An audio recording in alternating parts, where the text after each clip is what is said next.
Hello, I'm Helen Borth, the director and teacher at the Institute of Self-Awareness. And this character is my son Larry, who is the aura interpreter, the resident aura interpreter at the Institute. And we'd like to share with you some information today. So Larry and Helen, what got you started on this path? Gotta go a long ways back here. Late 60s, early 60s, I don't know, somewhere in there. Well, no, late 70s, I No, was. 60s. Oh, let's fight. 68, somewhere in there. But you know, if you say it too far back, it makes me too old. Makes me old. Yeah, I know. Well, let's forget about that. Actually, I originally was a music teacher for orchestra director.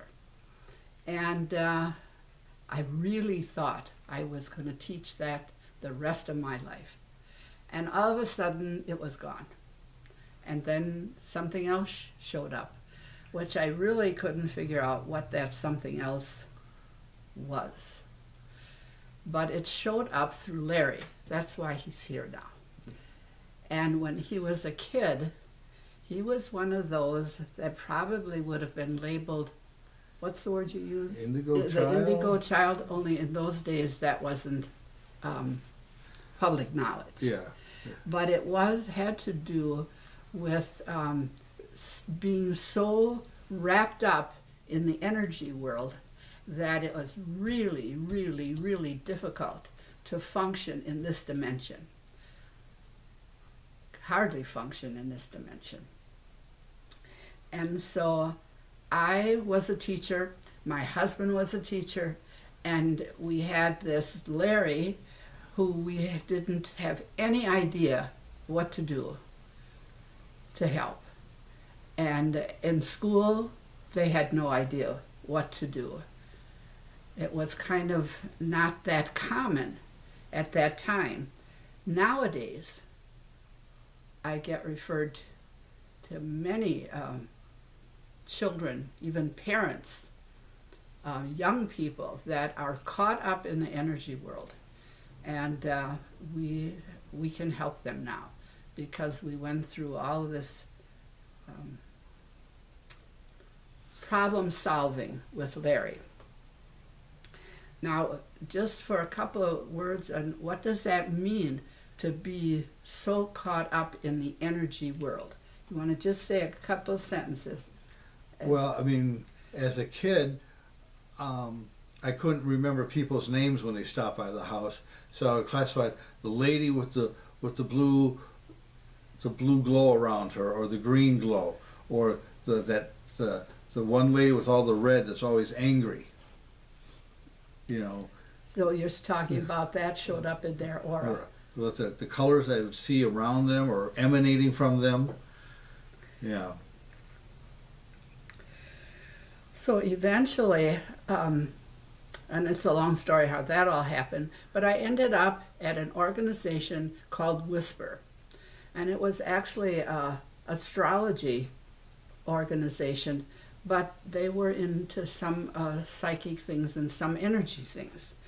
And there we dabbled in every possible psychic phenomenon for a number of years. It was absolutely very exciting because it was all brand new to me.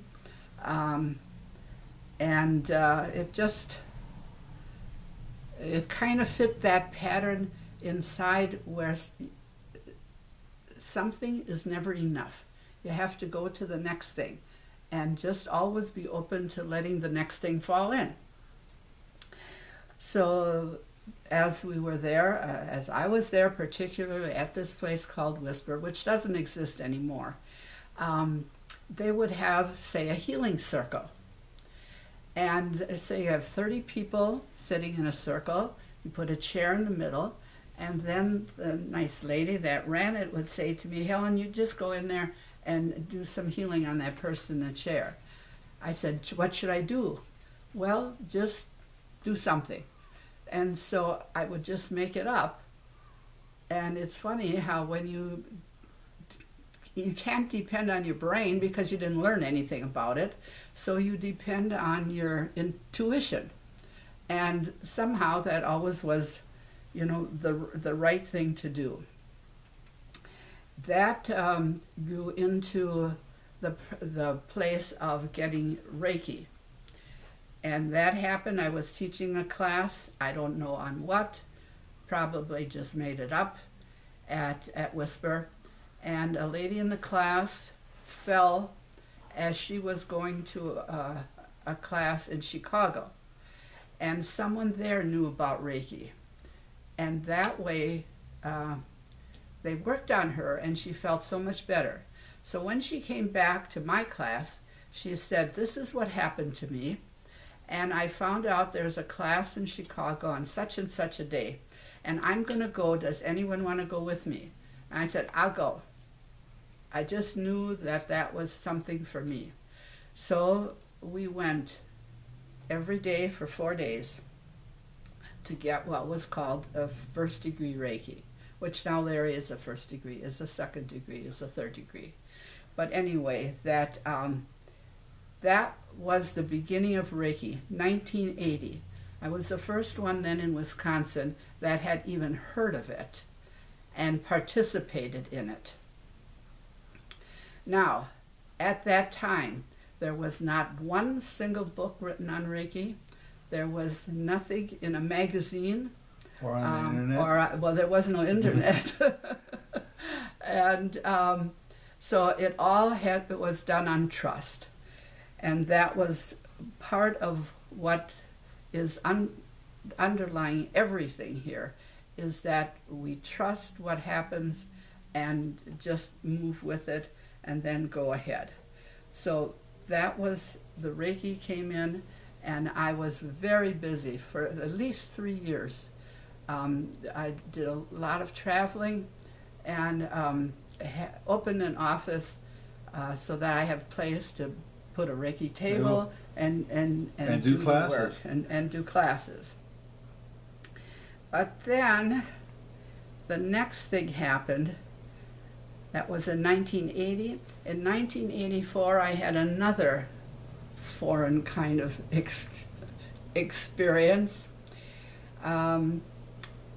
Someone flew into Milwaukee from the West Coast, and all her luggage was stolen. And she ended up staying at someone's house who had taken the Reiki from me. And then they called me and said, "This lady really needs some Reiki." And she lost all her luggage. And so I had her come into the office. I started working on her. And then just like that, she stops and says, "I have a message for you. I'm here to represent a master, and he wants you to come and visit." And that was in India. I never had a thought to go to India. I never had a thought that that was even in my wheelhouse. That's what's coming. Who would even, that's a big trip. And so then I decided to go, and she stayed and formed a group of 20 people, and before I knew it, in less than a month, I was in India. Now, here's something I would like to have you know. When you're at an ashram with a master at the head of it, usually the pattern is twice a day you go to chant. And you chant for half an hour, however long it takes for the vibration in the room to be really lifted. Then the master walks in, and everybody lines up to go and have their blessing. You may have an idea what that looks like, but that's not what it looks like. And I'm not going into any of those stories. But I went up in line to him, and he said to me in his broken English, Hindu, whatever what language it was, he said, how long have you had the leg problem? And I said, my whole life. That I've wore a prosthetic my whole life. I was born without a leg. And he just took one look at me and he said in no uncertain words, grow another one. And he could see that that went right over my head. A thought like that on the planet was so foreign that I had no place to put it. So then he said to me, when someone your size dies, take their leg. That I understood, because in my healing research, I did have a picture, an actual picture of in a culture that was putting a black leg on a white person, a transplant. Now, we don't have that. And I don't know why I'm saying this right now, but my sense underneath it for all these years has been that that bit of knowledge should be placed in the planet. And if that's my job, to just put it out so that in years to come, someone will do it, simply because it was planted. It's no different than, say, in Jamaica, where they have the best runners, and they run into so many minutes and seconds, and then the next one wins out because they know it's possible, and then the next one comes and does that a whole 10 seconds less, because it's in the consciousness on the planet. So now it's in the consciousness on the planet that it will be, and already is, the possibility, no different than a salamander can grow a leg Or a tail. or a tail, that we have the ability, every single person has it, they're born with it, it's in the seed of the soul, and the day will come, not in my lifetime, but the time will come when it will be possible for people to manifest parts of the body without having surgery. With even take it beyond just the leg, consciousness, and you know, people have ways of living that maybe are self-destructive or are not real productive. They can take some of the information that we've been teaching out for the last 30 years and make drastic changes and grow a new life, grow a new relationship, because it doesn't matter if it's a leg or a new mindset. The principles are the same, and it's just something that takes a lot of practice and buying into a new thought pattern. You know, if we look at, you know, like we said, some of the new discoveries of, if you grab a salamander or a lizard's tail, it sheds it and grows another one.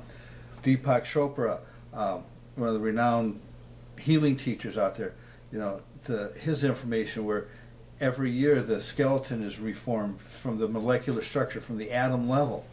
So if our bodies are changing at that level, you know, why can't we change the rest of us?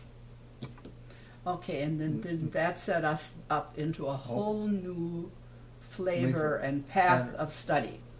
And from then on, whatever we came across, whatever we intuited, as I wrote a booklet on everything that came to me, we just started working to keep moving and keep moving and keep growing. So that is a saying that I want to bring out, is that grow beyond yourself and meet the spirit within. That's what we've had on our website from day one, and it's still, in a nutshell, what the whole thing is about. Because we have this seed in us that, just like a a flower seed or a vegetable seed, it grows. It has innate in it how it's going to be. And it doesn't miss going from a vegetable, it doesn't turn out to be a flower, because it can't. It doesn't have that in its seed. But in our seed, in our human seed, once we grow beyond who we think we are, and then we'll meet that spirit, And the trouble which is already there. The trouble is, who we think we are is never the truth. It's never accurate, because it's who we think we are has either been placed upon us by our schooling, parents, religions, ethnic backgrounds. That who we think we are is we're wrapped in other people's thoughts and beliefs. So it's unwrapping those thoughts and beliefs to get to the real person, to the real spirit, to the real energy underneath all that, is where we're every class, everything we do, if it's Reiki, if it's personal growth classes, if it's thought classes, everything is geared. Yeah, if it's aura classes or energy stuff, it's to unwrap from all the labels, all the ideas humanity has placed upon us, to grow beyond it. And so what I mean about growing is always getting your consciousness to have a bigger picture, a bigger picture. And the more you stretch that, your way of thinking, to include more and to shed more, then to me, when you can go a whole week without taking something personally, then you have stretched yourself. And then the stuff, the conditioning that's in the way melts. Or we outgrow it. We're meant to outgrow everything. Yeah, every idea, every belief, every way of life, it's meant to be outgrown. And just the opposite is what we're taught on the planet, is that try to be the same. Try not to change, so that you get your feathers ruffled. This is going to be like the first in a series of some videos. Again, we're from the Institute of Self-Awareness. You can reach us at area code 262-781-5300, or you can visit our website at iselfawareness.org. And again, we're Helen and Larry from the Institute of Self-Awareness. Have a good day.